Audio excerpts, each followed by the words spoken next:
आइए देखते हैं, मजा आएगा। पिक्चर चालू करो बे। चलो चलो चलो। सरदार जी, आप तो खबरों से वाकिफ रहते हैं। कौन है? आज ही सुप्रीम कोर्ट में एक सुनवाई थी। आरजेडी ने जो पिटीशन डाला था 65% बढ़े हुए आरक्षण को लेकर, जिसको आपने रुकवा दिया, चल झूठा। जिसको आप चाहते ही नहीं कि लागू हो, उसी को लेकर एक सुनवाई थी। और सर, इतना ही नहीं, झारखंड असेंबली ने 14% से 27% आरक्षण बढ़ाकर जो ओबीसी का किया था, गवर्नमेंट के माध्यम से आपने उसको लागू नहीं होने दिया। ये तो आपका चेहरा है सर जी। अच्छा। और तीसरा मोस्ट इम्पोर्टेंट वन, 69,000 शिक्षक भर्ती में जब Lucknow bench Allahabad high court की आपको फटकार लगाई योगी आदित्यनाथ जी का कि न्यू लिस्ट निकल गया, मेरिट लिस्ट कहाँ है सर जी? आपने 4 साल से ओबीसी के बच्चों को सड़क पर उनको पीटा है, उनको बारिश में भिगोया है, ठंड में वो सड़क पर सोए हैं। ये तो आपने ओबीसी के बच्चों की हाल कर रखी है। ये क्या बात करता है यार? अरे पागल है। तो थोड़ा सा, क्योंकि नेहरू इंदिरा की हिस्ट्री की बात हो रही है, तो मैं उसमें भी चली जाती हूँ। भाग जाए यहाँ से। याद है आपको 1978 में? याद तो होगा नहीं, तब आप नहीं थे, लेकिन हो सके पढ़े हो। अब ये कौन है बे? ये तो टट्टी है।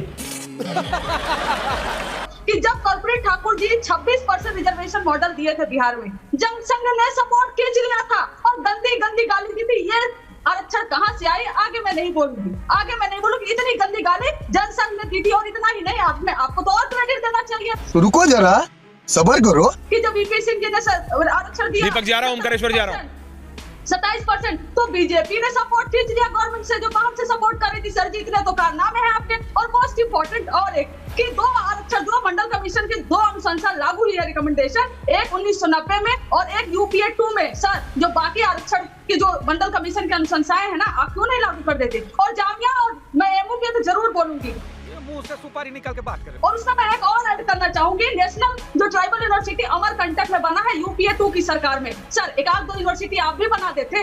अभी बता दे भाई, अभी बता दे। जामिया जैसे, जेएनयू जैसे, एमयू जैसे, अमरकंटक यूनिवर्सिटी जैसे, आपने तो कुछ बनाया नहीं है, तो कम से कम आप ही आरक्षण, हम तो मांग ही कर रहे हैं। दीपक दादा को बुलाइए। मांग कर रहे हैं। ओके, कंचना आरक्षण होना चाहिए, आपकी सरकार दे दीजिए। ओके। क्यों नहीं दिया 10 साल में? Shahzad counter and then Deepak ji and Omkareshwar. Okay, Shahzad counter. प्यारे बच्चों, जो कुछ करना था कर लो, अब्बू आ रहे हैं। देखिए, सबसे पहले तो मेरी बहन को ये पता होना चाहिए कि जिस रेट पे इस देश में आज यूनिवर्सिटी बन रहे हैं, हर 2 हफ्ते में एक नई यूनिवर्सिटी बन रही है। गजब बेइज्जती है। पहली बार जो सेंट्रली फंडेड ट्राइबल यूनिवर्सिटी की अनुशंसा दी गई है तेलंगाना में, वो हमारी सरकार ने ही दी है। परंतु वो छोड़ देते, विषय आज वो नहीं है, 2 विषय है। मैं आपसे केवल इतना पूछना चाहता हूँ, आपने कर्पूरी ठाकुर जी के विषय में बोला, उनको भारत रत्न तो हमने दिया। आप कोट करके बताइए कि जनसंघ के किस व्यक्ति ने क्या गाली दी। मैं आपको कोट करके बता रहा हूँ कि आरक्षण के विषय में बुद्धों को मिल जाएगा। ये राजीव गांधी का कोटेड इंटरव्यू है, अब आए ना लाइन पे। कोटेड स्टेटमेंट एंड लेटर है नेहरू जी का कि किस प्रकार से उन्होंने बोला कि सेकंड क्लास को मिल जाएगा। पर तीसरी बात मैं पूछना चाहता हूं आपसे केवल एक ही चीज। देखिए, कैसा एम फैक्टर आ जाता है तो एन से मौन हो जाते हैं। मैंने एक स्पेसिफिक सवाल पूछा कि ओबीसी कोटे में से काट कर देना, 77 कास्ट वेस्ट बंगाल में आइडेंटिफाई होती होगी, 75 मुस्लिम, वो धर्म जो बोलता है कि हमारे यहाँ जाति में ऊंच नीच नहीं। अनुराग जी, एक-एक करके। और उसको हाईकोर्ट ने खारिज किया। उस पर एक शब्द नहीं बोल पा रहे हैं, एक शब्द नहीं बोल पा रहे हैं।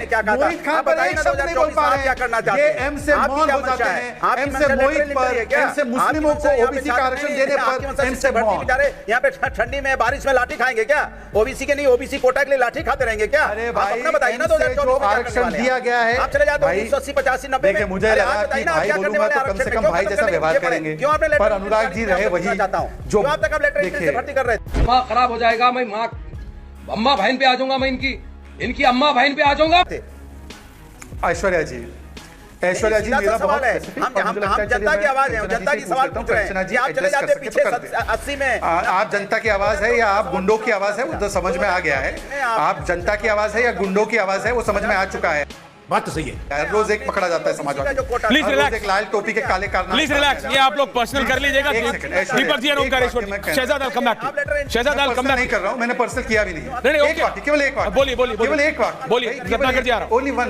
बोलिए एक वाक्य बिना हस्तक्षेप के, बिना कोई हस्तक्षेप, बिना। अरे भाई अनुराग दादा, क्या हो गया इनको? मैं कंचना जी से, एमयू के मुकाबले, ओके, कंचना जी से, शहजाद एंड कंचना ऑन, दीपक दादा आ रहा हूं। Just 30 more seconds. Thank you. एक वाक्य, हाँ, बस एक वाक्य Kanchana ji, high court of West Bengal ने बोला कि 75 कास्ट मुस्लिमों की जोड़ना 77 में ये वोट बैंक के लिए किया गया, ये ओबीसी के साथ अन्याय था। आप टीएमसी से रिश्ता कब तोड़ोगे अगर आप ओबीसी के प्रति कटिबद्ध हैं? आप ओबीसी प्रधानमंत्री को गालियां बकते हैं, हर रोज बकते हैं, ठीक है बकिए, पर एक ममता बनर्जी अगर मुस्लिमों की 75 जातियां जोड़ दे तो उस पर कंचना यादव जी मौन, हाईकोर्ट के आदेश के बाद।